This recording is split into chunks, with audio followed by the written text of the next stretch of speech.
Good evening, ladies and gentlemen, and welcome to the Awesome Wholesaler Experience Podcast, where we look into the many facets of the job, the career, and the lifestyle of investment and insurance product wholesaling. I'm your host, the creator of the Awesome Wholesaler Experience, and yours truly, Awesome Mike. Hey, everyone. Welcome to the show. Thanks for tuning in. And on today's show, we have yet another special guest. Seems like they're all special, Brian, not just you. And they are special to me. But we have Mr. Brian Kirk Jr. And Brian, as many of you know, some of you may not know, but many of you do know that he is the managing partner of LC Kirk. And he even has another program, another venture that's come out recently that's called Eyes On Profile. And let me just kind of give you some framework. For 20 years now, and that's what we call Murphy's Law, by the way, Brian. My wife's maiden name is Murphy, and for 21 years I'm used to what can go wrong, going wrong. I told you it would ring. yeah, that's a opportunity calling. They're like, hey, we're watching this. Anyways, for 20 years, Brian's firm, LC Kirk and Company, have provided search and placement services focused solely on sales and marketing executives throughout the global financial services industry. That sounds like it was written by an attorney. Let me sum it up for you, ladies and gentlemen. Brian Kirk is the headhunter extraordinaire. He's the guy that, everybody knows what headhunters are. So he's the guy, executive recruiter, placement specialist, whatever. He's the guy that brings you the job or that you call on when you're looking for a change. Now, the new one, though, the new venture, and I say new, I'm not sure exactly how long it's been going here, but it's newer. It's called Eyes On Profile. Now, it's a next generation outplacement service that captures the job seeker's value proposition and core message in a professionally produced, highly shareable digital format.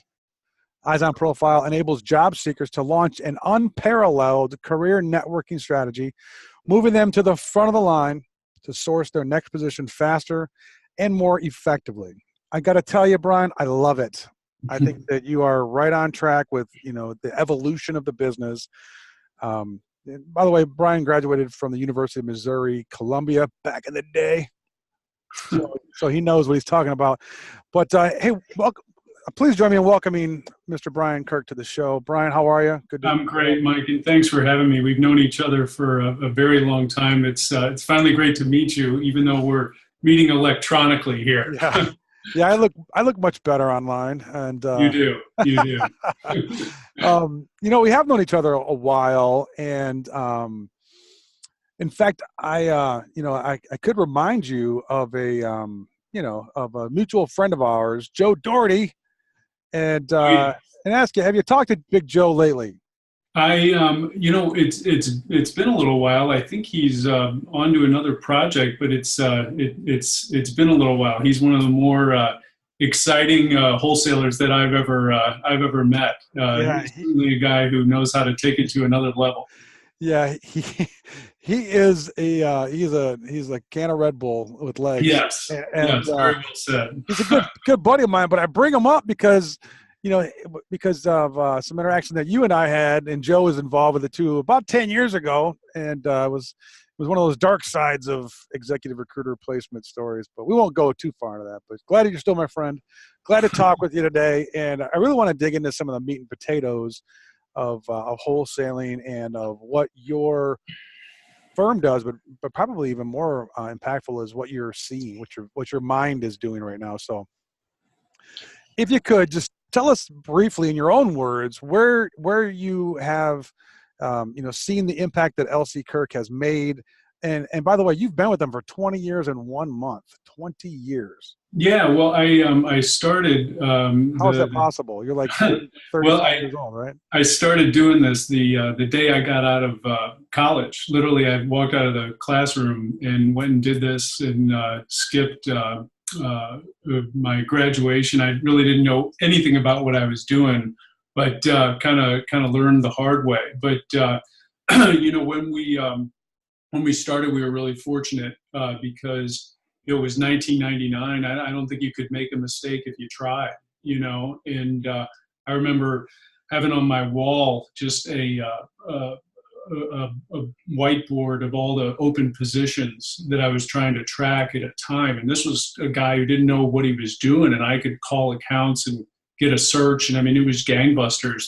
And then, we went through the .com bust, which made, which was like a sneeze compared to 2008, in my opinion. And so I've kind of feel like I've seen it all. And I think, for as long as I've been doing this, I think everybody makes the case that, oh, things are changing. What's going on? Oh, gosh, this is kind of weird. What's the future of wholesaling? I mean, I can't think of a time, I've seen good times and bad times, but I can't think of a time where people weren't guessing what's next or talking about there being change and talk about things evolving and where's it going, and that's just the nature of our business in particular. I think it's a little extreme, but I think that's the nature of everybody's business. I mean, with technology and AI and everything, nobody's got their feet up on the table, So when you come to me and say, what are you seeing like this with this worried look on your face? I kind of laugh at that because it's always been changing. Yeah. And always been evolving. But the one thing that's not going to change is, the ability to generate product and the demand from the retail public, and the wholesaler plays an integral part in all of that. Yeah, just to clarify, ladies and gentlemen, he's not talking about my specific worried face, just metaphorically, because as the show intro states, I believe that wholesalers are full of hope. Yeah, and I get this question. You asked me that question, but and I'm not saying the worried face from you. I'm saying that I get this call a lot, and I get this question a lot of what do you see and what's going on, and what I would tell you is that one of the big factors is the passive investing in the ETFs, which is kind of a race to the bottom, in my opinion. But what you're seeing is the big firms are getting stronger, holding tight, not changing what they're doing. And then the tier 2s and tier 3s are feeling the compression a lot more. They're coming down on their comp, as are the tier 2s and tier 3s, but not as much with the tier 1s. There's the separation, the gap between the two is widening. And that's the fundamental theme that I'm seeing, is that's generally what's going on. Wow, that's interesting. What do you attribute that to? Is it because of the lack of resources that a tier 2 or tier 3 either have or are willing to invest? It's harder to get on these platforms. That's the one thing, and you'll hear this from from veterans of the industry, that it's just harder and harder to get on these major platforms or these major broker dealers. They're not making it any easier. They don't need new product, and they don't want new product. And that's what's that's an element that we're seeing right now. I think that's a factor. But then you take, like I said, on the ETF side of the business, it's a bit of a race to the bottom, because it's just price, and so that's a factor too. You think that they would actually, the broker dealers might actually, we'll call them distribution teams, might actually go the other way and pay more to get a top-notch wholesaler, as opposed to paying less and trying to just patch a spot or patch a hole in the wholesaler map. So you're saying a tier 2 or tier 3 would pay up? Is that well, intuitively I'm thinking like they're trying to skinny it down. You just mentioned that the comp is coming down. It's harder to get on a platform as a tier 2 or tier 3 than it is a tier 1.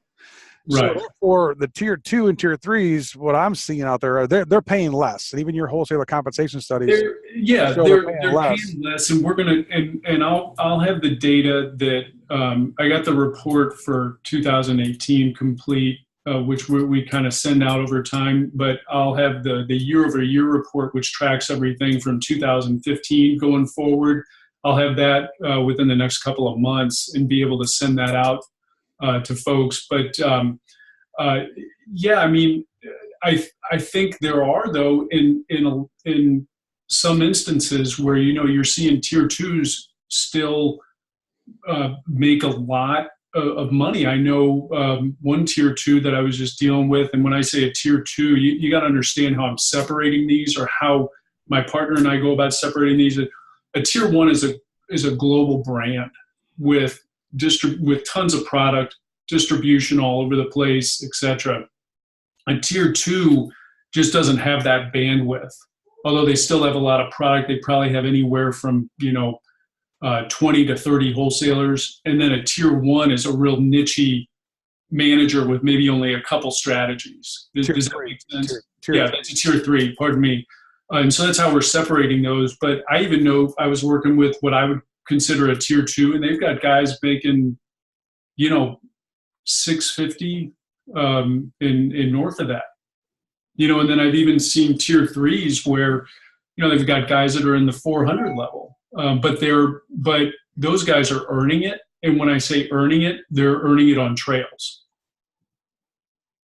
not new money comp, which most of these firms do. It's all new money. You're not seeing tier twos or tier threes pay trails. I mean, they don't do it. It's all new money. Right. Does that make sense? Oh yeah. And then, so that's interesting. So the compensation then is still very vibrant across the board. Yeah. And you mentioned that the tier two and tier three are having a difficult time kind of getting on board. Are you referring to getting their product to a selling broker dealer? Yeah, getting a selling agreement. Exactly. Selling agreement. Okay. Exactly. Is there more of a need for a national account executive? Yeah, there's more and more emphasis on that, and the demand and in the ask of the national account manager is become greater, very much so, and it's absolutely critical, but even then, it doesn't guarantee that someone gets on the board. I mean, it used to be that, Fred's with that firm. Oh yeah, we'll bring him on in. Now it doesn't always guarantee that. Yeah, it's definitely getting more crowded in the marketplace. Yeah. Which is good. It's healthy, I think. And you mentioned a race to the bottom. I don't know how. Can they hit bottom, or are they gonna plateau? Well, I mean, what is it like? Who is it, like Fidelity or someone came out with like a no cost ETF? So there's the bottom, I guess. I think the problem there, specifically on the ETF side, is that you have a lot of these firms that are marketing ETF products and they can't track sales, so it's hard to pay guys, right? Usually the way that they're doing their comp is like on a base and then like a pooled bonus is what I've seen a lot of. And that, from a wholesaler's perspective, it's, wait a minute, I'm working my territory, I'm working as hard as I can, and I got to make sure, John out on the West Coast is doing the same thing, So, how does that work? The word is precarious. Yeah. And you'll hear guys complain about that a lot. And I don't know anybody who can really track it accurately, and so there's not a lot of wholesalers who like that model, just from that perspective. Not that they don't like their products, but just from that perspective. Yeah. We've talked about product a little bit here, and literally every person that I've had on the show that gets into this conversation, they say that it's not about the product.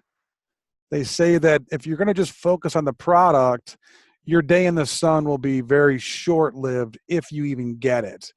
What do you think about that? Is there a real appeal of having the ability to have some value add or something in addition to product?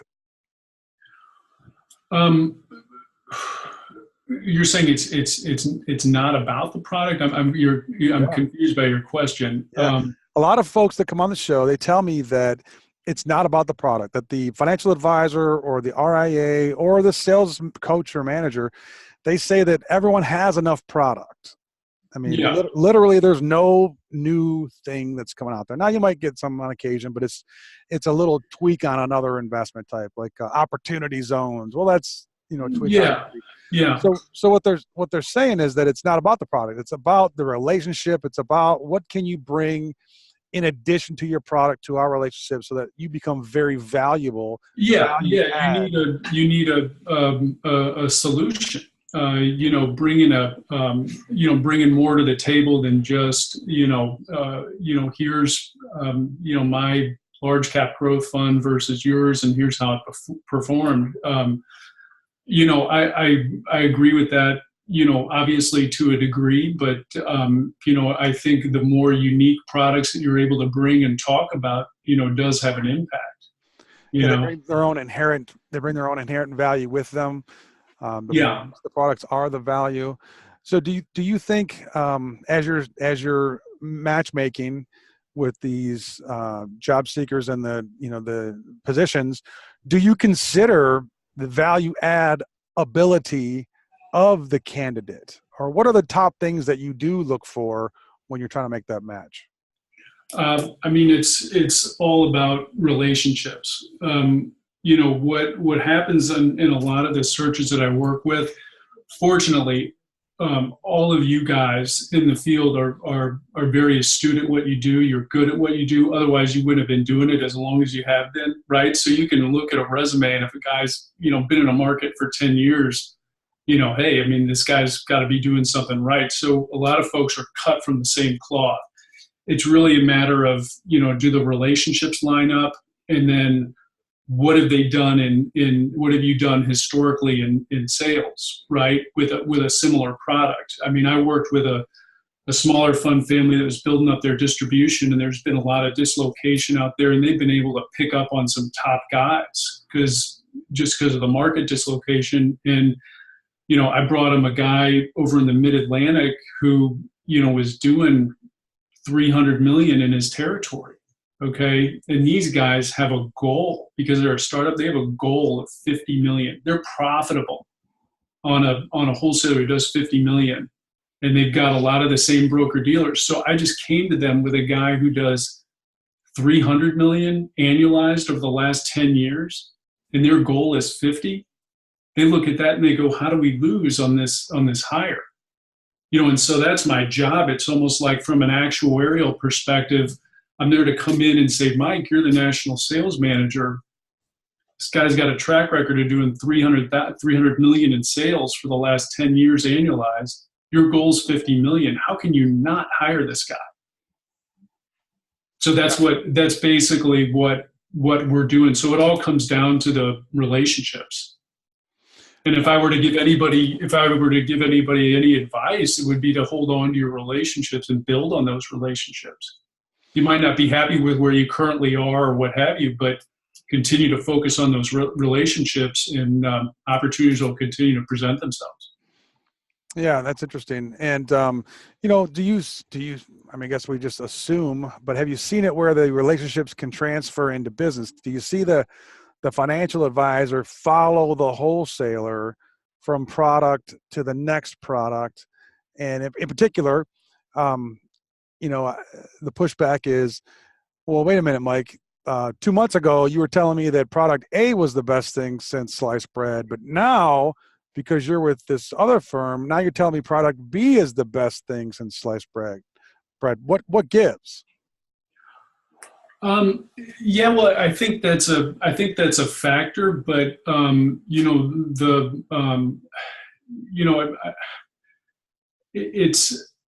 it's one of these things to where I think that they can transition it. A relationship is a relationship, and I've had guys say to me that, like, hey, I've got to make a move here, because here's what I've seen on several instances where a guy will say, hey, Brian, I'm looking to make a move here because I'm marketing this product line here. And I've had my advisors say, hey, I love you, but we're just not doing that sort of business anymore.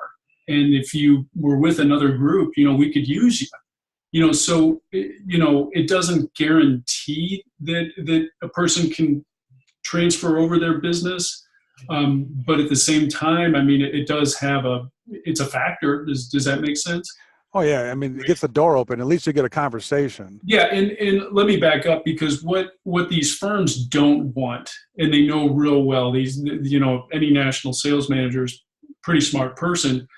They don't want to hire a person, especially through a recruiter, to go into a new market and the guy or gal wholesaler has to go in and introduce themselves. I mean, that's a year-long process, right? And so just because we hire Johnny and he's worked out that territory for 10 years doesn't mean he's going to drop a ticket the next week, but it sure as hell means it's not going to take a year to get it up and going, or for him or her to have a shot at getting a ticket. You see what I mean? Oh yeah. I've lived that, where usually the first meeting, 90% of it is why'd you leave and where are you at now, what's going on, and all that. And then I kind of get the ability to talk about the next product. I've heard it said it takes about 6 to 8 meetings to really do business if you're doing a full a career transfer or moving to a new firm. Yeah, I think that's probably right. It's probably right. Maybe it depends on the depth of your relationships and all those things. Yeah. I want to ask you a couple of questions about the eyes on profile. I think it's cutting edge. I think you're going to set the new standard in what you're doing with it. So if you could just kind of give us the thumbnail of what it is, and in particularly, I want to hear about the Mike Tyson close from the man. So okay. Well, in my what happens to us in a lot of our searches, and this is we're all over the country, right? So I'll have a search in Texas, and my client is in New York. Okay, I've got to line up the phone call. I've got to arrange times. I've got to arrange meetings and what have you. Now, what happens if I can do an interview of the candidate, much like we're doing right now, and then edit that interview to show what their best practices are, their value proposition, how you go about territory management, what does value add mean to you, and cut that in a tape, in an interview, and link it to your resume or your LinkedIn profile page, and send that to the folks in New York. But not only send it to the folks in New York, but send it to all 4 of the right people in New York. I had a wholesaler who was in Utah, and he was interviewing with a company he was in Colorado, and he was interviewing with a company in Utah for a position in Utah. Hiring manager who was in Arizona said to me, he said, we don't want to relocate a guy. And I said, well, I really like this guy. I think he's fantastic. I want you to see his eyes on profile presentation. So I shot the national sales manager the video that we had produced with him, the eyes on profile, who was in Arizona, the national guy in Los Angeles, the president in Boston, and the HR manager in Boston. Got him in front of all 4 of those people instantaneously. They flew into Boston, and he got the job. Wow. So basically what it's doing is it's really just circumventing the process. But from a candidate's perspective, from a job seeker's perspective, if you're a wholesaler who's out of work, imagine going to Invesco, look at Invesco up on LinkedIn, and you link in with the national sales manager and you send them your presentation. And you got right in front of them. Or if you send it to a referral source, imagine me taking Mike Baker, you're looking for a new position, and I take your presentation and I put it in my LinkedIn newsfeed that goes to 10,000 people. That has an impact. So that's where we're going. We're just taking the resume up to a different level, much like what you're doing here with the podcast. Yeah, I think you've struck gold with it. Embracing the times. The days of throwing together a resume that's on white paper with black block letters on it. That's kind of like advertising in the phone book and not having an online presence. So yeah, and it's funny because there's some people that are just really intimidated by it, and other people that get it and really embrace it. So it really goes in both directions. But the fact is if you're a job seeker, there's so many more tools available for you that weren't there beforehand.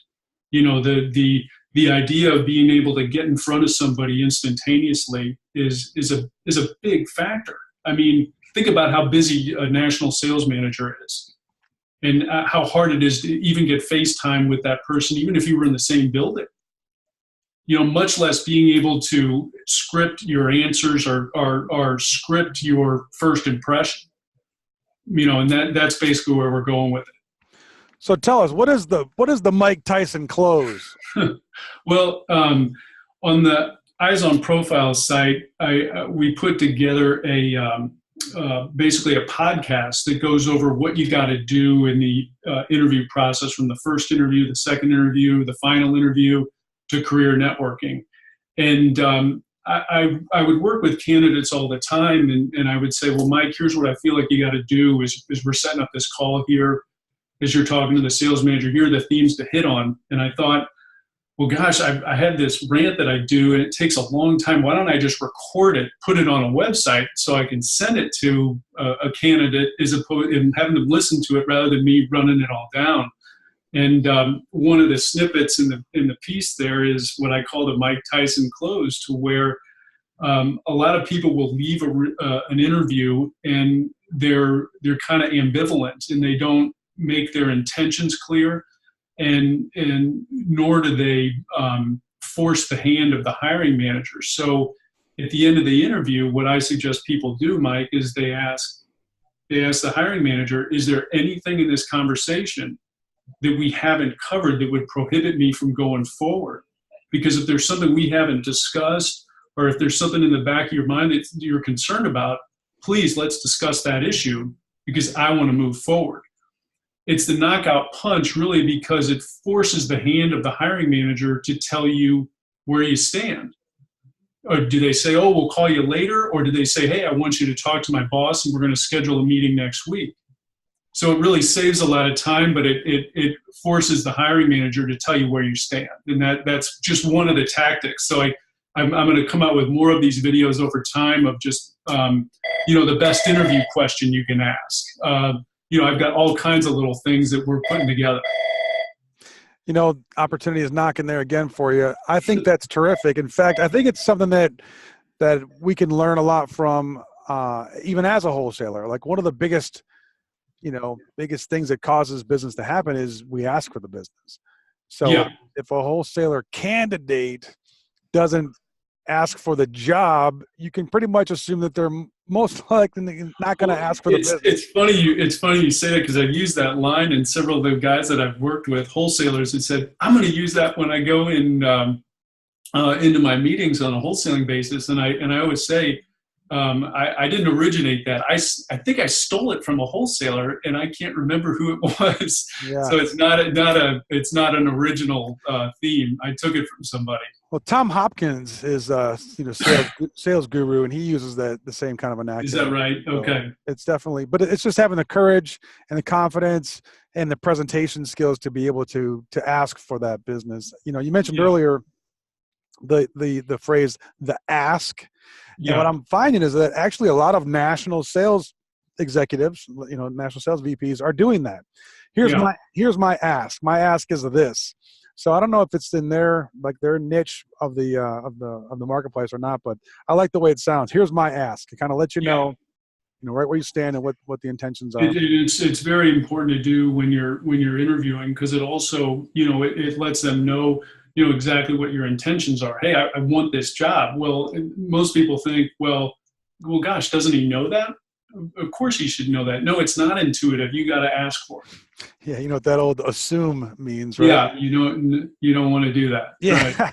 So is Eyes on Profile basically called the next generation of the job interview manual, the document you wrote back in the day? Yeah. So the job interview manual I put together, then I recorded it. But basically, what I'll do for folks, and I work with several HR managers, is to say, hey, if you've got to let a person go, have them review the podcast, and then also here's the Eyes on Profile program, which will help them from a career networking on a career networking basis. Because what we're trying to do, you talk about from a wholesaler's perspective is value add, right? Okay. So, when I'm working with a candidate, I may not have a search in North Carolina, right? But I get a call from a guy who's looking. So how do I make a good impression upon that person? How do I build on that relationship? Because I'm going to call this guy and maybe ask for referrals someday, right? Well, here's a podcast series that'll help you throughout your interviewing. And then secondarily, here's the Eyes on Profile program to where we can help you source a job on your own as well. Yeah, that's excellent stuff. Speaking of the, I guess, wholesaler turnover, there have been some firms, and I would call them tier 2-ish, 3-ish type level firms, even some big ones though, that have completely eliminated their sales force, their wholesale forces. Is that something that's kind of newer, or is it just new to my knowledge, or do you think there's a sea change that's happening with those firms? I haven't heard of a lot that are basically just getting rid of their wholesaling force. Are you talking about firms that have done this specifically and they're well recognized? Yeah, we can talk about like Wells Real Estate. Wells was a tycoon back in the day, and Leo said, "Hey, I'm done," or whatever he said, and boom, he's gone. Yeah, well, that's on the alternative side of the business. With alternative products. I mean, there are firms like that that are having a tough time, and they didn't get ahead of things from a regulatory perspective, and the way that they were structuring the products with the load structure. I mean, we knew that change was going to happen at a point. I mean, and now there's firms in there though that are coming in and taking advantage of the new pricing structures. Just for, for every firm that got out, there's more firms coming in. Okay. And there's, and I know, I don't want to name names, but I know a gentleman who is a leading consultant for alternative shops that are coming into the market, and they don't know what they're doing. So they hire these law firms who in turn recommend this gentleman. And he's so busy, he's had to hire people. And this was a guy who set up a consulting business as basically a retirement thing. Now he's working harder than ever before and having to hire people. That's how busy he is. So when you say Leo Wells is getting out of the business and what have you, there's a ton more coming in. Yeah, I mean, that was just one example. You can talk about American Realty Capital or Realty Capital Securities and Resource, and even I think ING. Well, Resource isn't out of it. Resource is they cut back significantly, but they're retooling, as are several others. So my point is, because I'm in the alternative space, maybe that's more on my attention than like a bigger one would be. But do you see on a global basis that there is more turnover, or is it the same amount of turnover that there's always been? I think you're focused on the alternative space where there's a lot of turnover. Right. So on a global basis, do you think that there's more, or is it pretty much status quo? I think there's a lot of change going on, but you say sea change. But this harkens back to this notion where it's always been changing. Right. It's always been, there's always been upheaval. There's always something to worry about, and I think a lot of it is, there's been this big push on hybrid wholesalers, right? Okay. And everybody starts saying hybrid wholesaler. Okay. And so you get like a news piece where they start talking about hybrid wholesalers. Okay. So it's like the media, it's like they pick up on a theme and they just exacerbate it, right? Mm-hmm. Like, we got to get an RIA distribution force set up. Oh, we got to get one set up. Oh, I read about it. We got to get one. So I think it's kind of overblown. I'm not saying that it's not there. I'm not saying that hybrid wholesalers isn't a trend. But what I think is like one firm hears about it, and then another firm says, oh, well, I read about it here, and we got to do it now, whereas, you look at the real successful firms out there, a lot of the big shops, they're just doing what they're doing. Right. I mean, look at all the changes that we've seen in the business, all the changes from going 20 years back. And I look at a model like on a retail model, look at Edward Jones. They haven't changed a bit. My father, my partner, was one of the original partners there back in 1975. And their model hasn't changed one bit. We have a good friend over there who's a partner, said the partnership appreciation of their partnership is about 17% annualized. Wow. And they haven't changed a bit. Yeah, Is Franklin Templeton changing? Are they going all hybrid? No, I mean, you're right. So the bigger firms keep doing it. Maybe the smaller firms are just trying to, and I'm not saying it can't work. I'm just saying it's trend, it's industry. Oh, let's talk about hybrids today because everybody else is talking about it, right? Sound bites, yeah. Yeah, and so I think that's a bigger factor than most people take into account. Well, I appreciate you saying that. Let me ask you this question then. What about the robo advisor, robo wholesaler, artificial intelligence coming into the business? Well, I mean, I'm not an expert, so I can't sit there and say that it's not a factor, but okay, let me counter that by telling you, can the robo or artificial intelligence guy do what the Edward Jones rep does and go door to door? No. Now, if I'm a hybrid wholesaler in Chicago, calling on you in Michigan as an advisor, and I want to do a webinar with you. I want to hybrid wholesale to you because we're all on computer and we're remote and what have you. Or are you going to go out to lunch with the MFS guy? You see what I mean? I live it. Yeah. He can't do the webinar with you right now because he's out with Mike Baker in their, you're in their face, But again, I'm not saying it's not a factor. I'm not saying it can't be done. But there's a couple different schools here. I always have the conversation with, there's a client that'll come to us and that you got to understand. I always try to make them understand, well, what's your approach? Are you a money manager or are you a sales organization? Okay.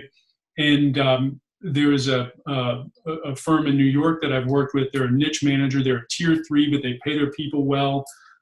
Very, very successful. And I said that to him and he goes, well, what do you mean? Because we were going over the comp reports and this and that. And I said, well, are you a money manager or are you a distribution team? Who runs the organization? The distribution team? Or does the money manager run the team? And he goes, well, there's no question. The money manager runs it. I work for the boss. He's a PM, right? And I said, well, why do you keep comparing yourself to a marketing company when you're a money manager? So he's taken that theme to his boss and really realigned his sales force with saying, here's what we do. Here's our niche.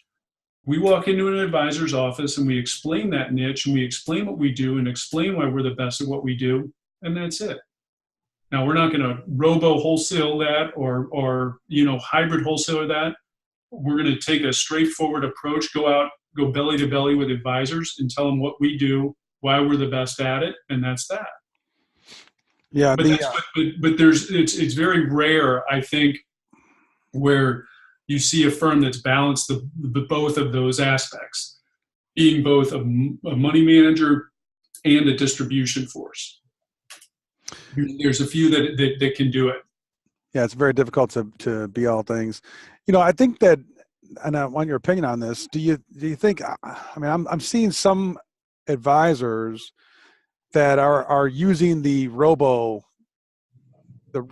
feature, if you would, and I think some investors like that non-personal robo feel. So my feedback or my input on the topic is that, yeah, there will be some financial advisors that don't want a relationship with a wholesaler. They want just the facts and they'll embrace that. So they're just going to take a little bit of the piece of the pie, which is just going to, mean that there's more skill involved and necessary for a wholesaler to go meet belly to belly.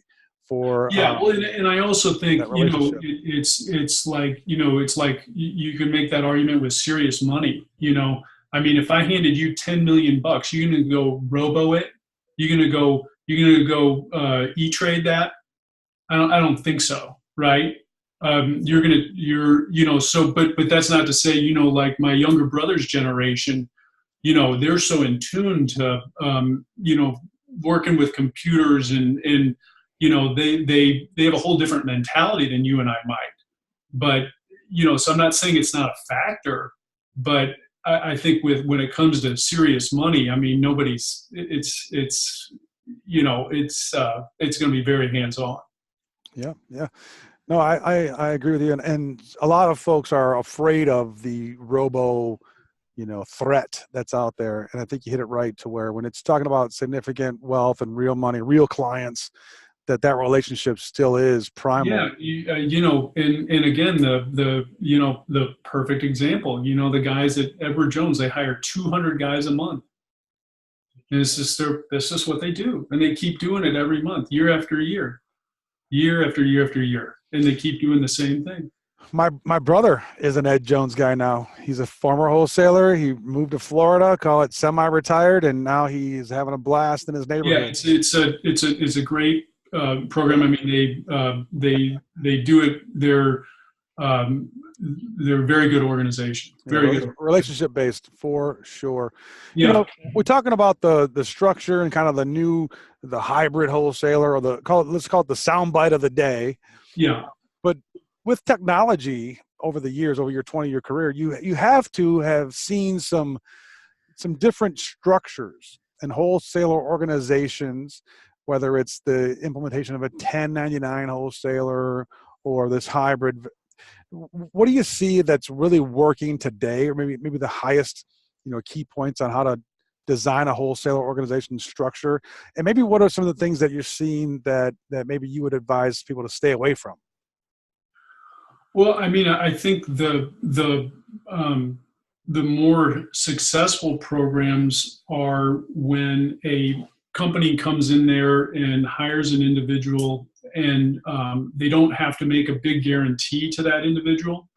They pay him a solid T&E package. They pay him a solid base, and they pay him basis points, and they do a trail. I know of one organization that they do a trail component, and it's an accelerated, decelerating trail structure to where it falls off over time, but they're getting paid long-term on the trail.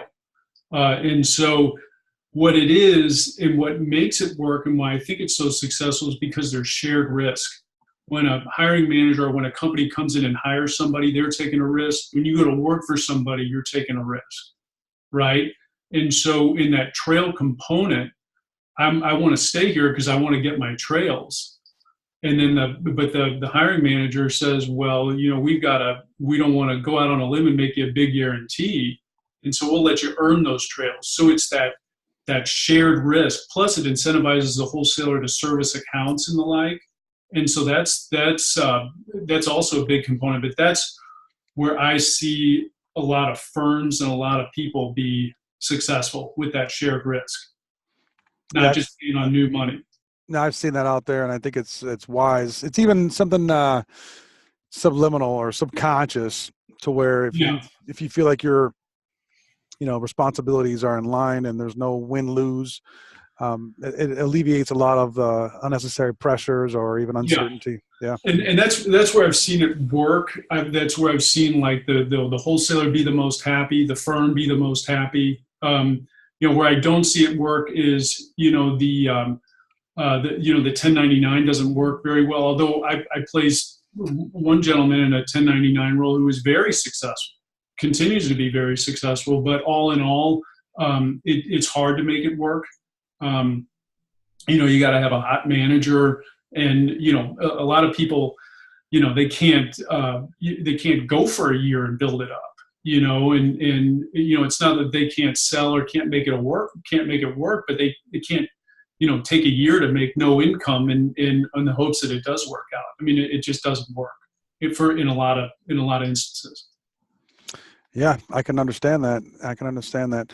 What are some of the things that over your career, maybe that are the most memorable that you've seen a wholesaler or company implement in addition to this structure, but maybe like, just sound kind of like a little secret sauce that you may be able to give to us that is on the top of your mind as far as successful technique. I know I just sprung that on you.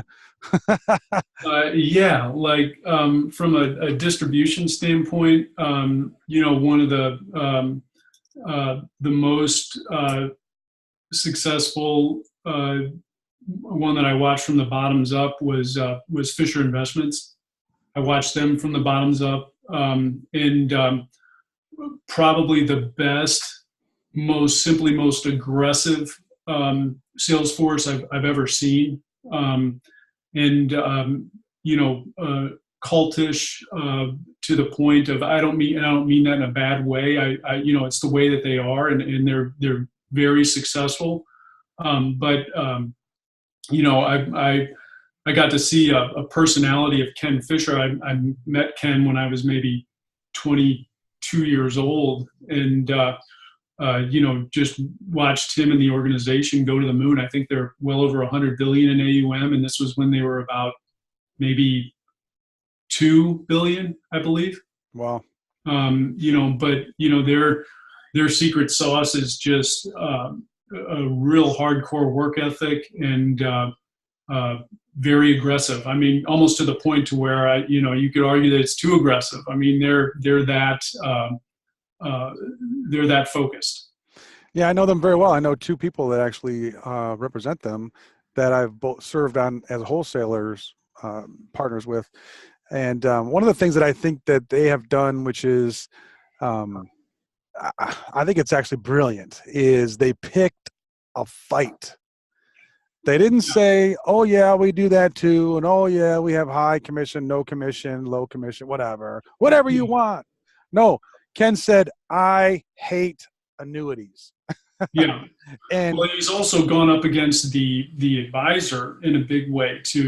Their argument is that, hey, your advisor is a good person, Mike, I'm sure, but how is he or she supposed to bring in new business and manage your money and manage existing clients? Whereas we compartmentalize the search. So the way that you're doing your investments is flawed, and we can service you better. Oh, and by the way, we'll do it cheaper. And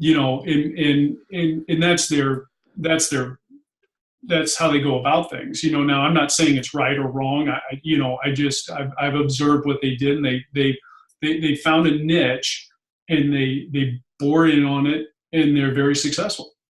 Yeah, and I do think that frankly, by picking a side, by saying that we abhor annuities, that really lit the fire, because you're going to get half the room, and as we see, that's all you need. Yeah. And, so they're brilliant in doing that. I think a lot of firms out there are trying to do too much, trying to be everything to everyone, and it leads to deficiencies of scale, and it leads to a lack of identity. Yeah. And therefore you vanilla yourself away. So I applaud what they're doing. You gotta. I was working on one project for one firm, and it's a good story because they've got a lot of different products, a lot of niche product. It's a lot of private equity oriented products that they're bringing to the table, and it's a way to get an advisor to be able to invest in these programs in a rather seamless manner, because you don't have to do a lot of the paperwork, and it's they've got a model, right? And the wholesaler said to me, I like this because it's a solution. I'm selling a solution. I'm not saying, Mike, I outperformed you guys by your growth fund by X amount of percent. I'm not doing that. I'm coming in there and I'm providing a solution. Mm-hmm. And and he also said, I don't work for a marketing firm. I've got to touch every ticket, right, that I get. And if I've got a solution, then that really helps me from a sales perspective. Yeah, I think it said that money is exchanged when problems are solved. So yeah, that solution is important. Tell us, so we kind of get an idea of where you've been in the search firm development. We kind of see where you are now, where you're implementing this eyes-on profile as a next generational service for job seekers and candidates. But can you tell us, where do you see LC Kirk and Company, and even yourself, where do you see yourself in the next 5 years or so? Well, hopefully here doing the same thing, only, implementing the Eyes on Profile program, but to, continue to work with, guys like yourself. It's, it's such a fantastic area to work in recruiting wise, simply because of the people that I get to deal with.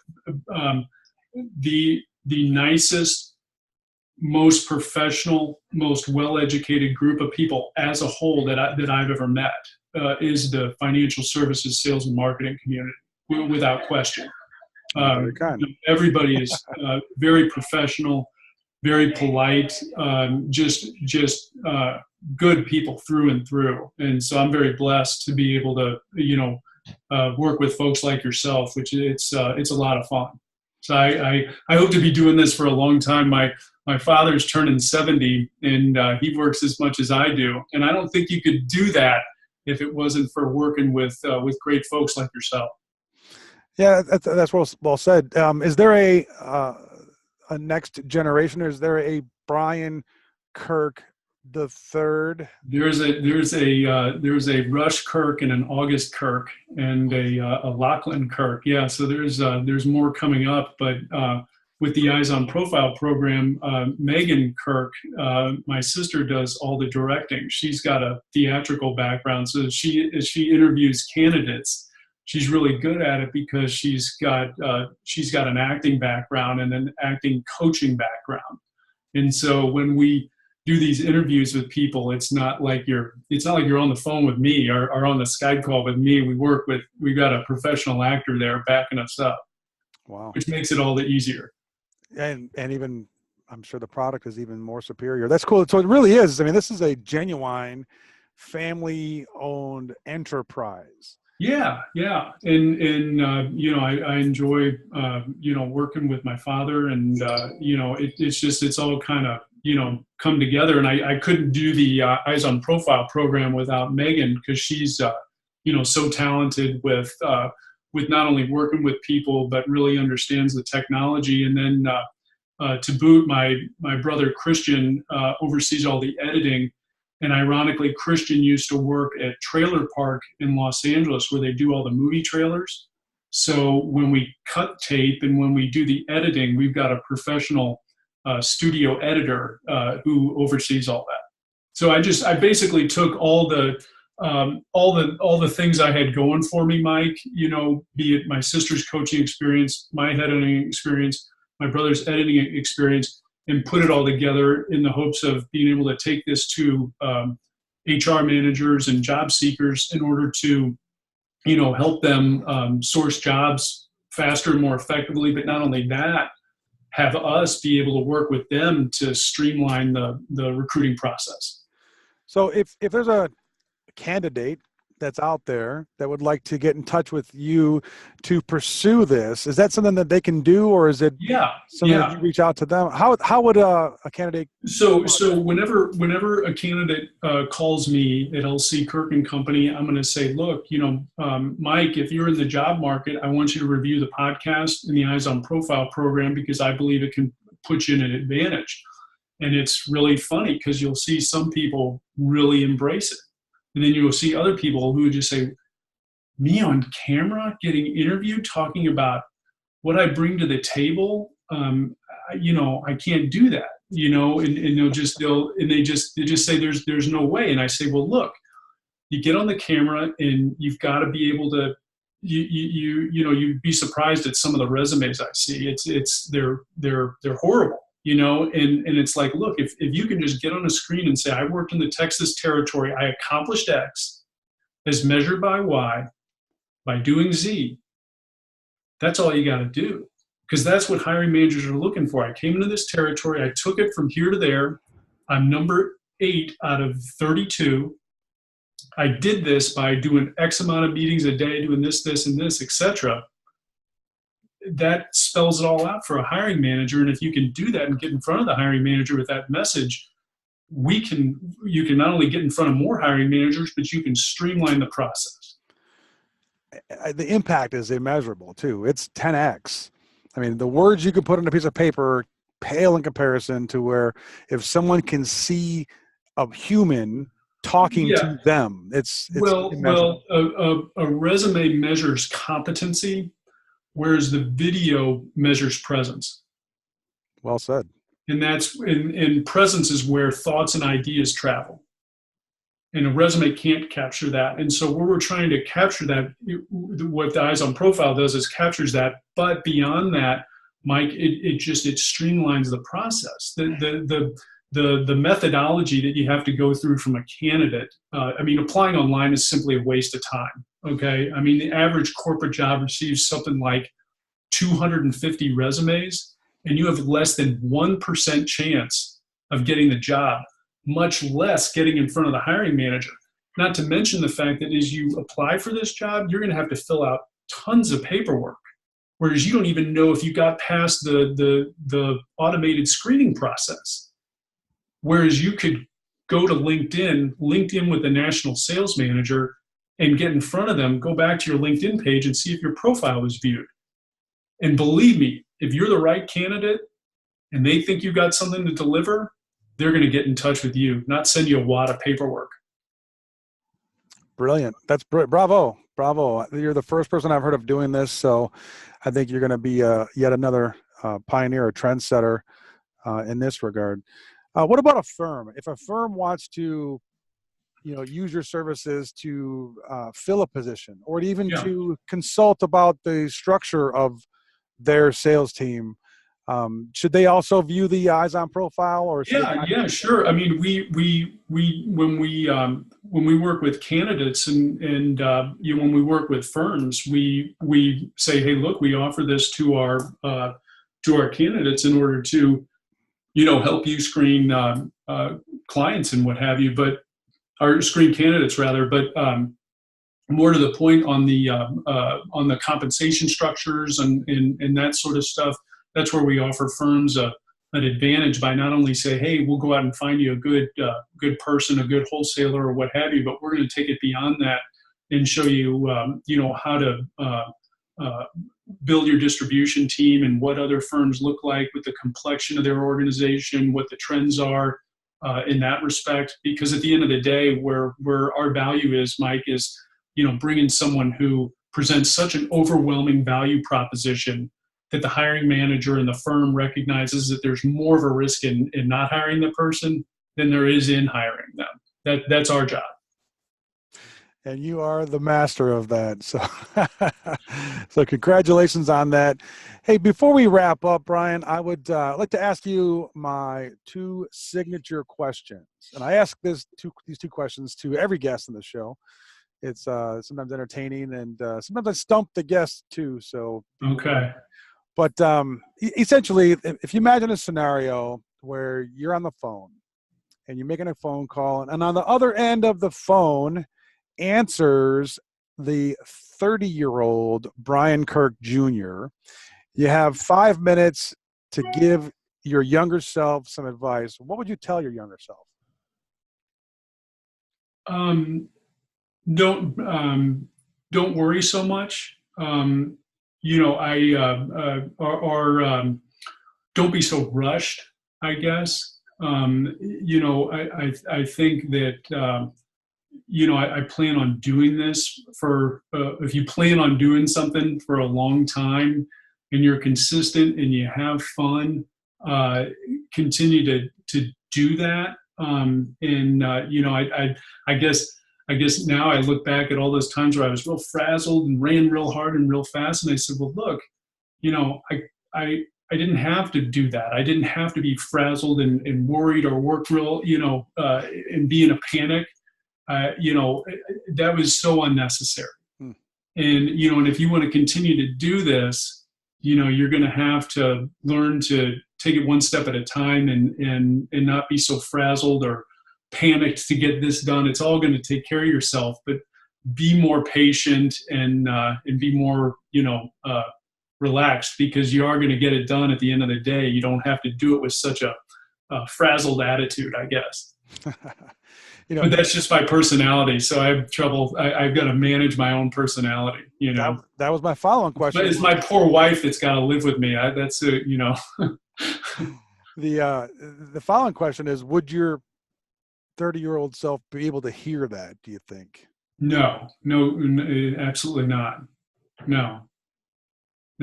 That's the dichotomy that we often face. Yeah, but exactly wouldn't hear it, wouldn't listen to it. Absolutely not. But I'm listening to it now because I want to continue to do this. I enjoy what I do, and it's part of working is, it's what I do. I like it. It's just like you with your passion project with this. I think that's fantastic. And, thank you. It shows when you do like it. It does show. Yeah, that you took the words right out of my mouth. It shows when you like it. Yeah. Question number 2. If you could have any legitimate superpower, Brian, any legitimate superpower, which one would you choose and what would you do with it? I would be able to read people's minds, so I could tell if they were really interested in this position or not. Therefore, I could save myself a lot of time. What am I thinking? Does he really want to do we really have to go on with this conversation? Is he or she really interested or not? That's good. That would cut my day in half right there. Yeah, right. Well, I can appreciate that. In fact, sometimes I'm sitting across from a financial advisor or a manager. I'd like to have the same superpower. Yeah, is this guy going to buy something or what? Come on. Yeah, exactly. It's a very expensive maybe, Yeah, yes. Well said. All right. Well, hey, I appreciate you being on the show, Brian. And I want to actually. This has been a lot of fun, and like I said, this just adds to what I said before about getting to work with great people and making great friends with folks like yourself. Well, I appreciate that. Yeah, and I want to thank you personally. You've helped me in my career over the years, and I really do appreciate that. I also appreciate the work that you're doing to move forward. You're not just, marking time, waiting, for life to pass by. You're creating new stuff and new tools. Some people are either dying to live or living to die. Hey, I could not say it better than that. I can also thank you on behalf of all of the financial advisors that you've impacted and all of the wholesalers that you've impacted too. I'm sure they would echo and applaud when I say thank you on their behalf. And thank you. Yeah, and as we say it here on the Awesome Wholesaler Experience Podcast, that it's about the journey. And we wish you well on yours. I like that. I'm going to steal that one. There you go. I stole it too, so it's all good. I do look forward to talking with you again. Yeah. Look forward to that. So, wholesalers, thanks for listening. And if you like the show, you want to support the show, go ahead and answer that phone. Go ahead and hit that subscribe button. And never miss another episode. And like my friend Jeffrey Gittimer said, go ahead and share this episode out to both of your friends. No, seriously, though, if you do like the show and it's not too much trouble, please give us a review and a 5-star rating. It really helps. Thanks, everyone, again, for tuning in and listening and watching. Thanks for supporting the show. And, of course, thanks for being awesome. Good night, everybody.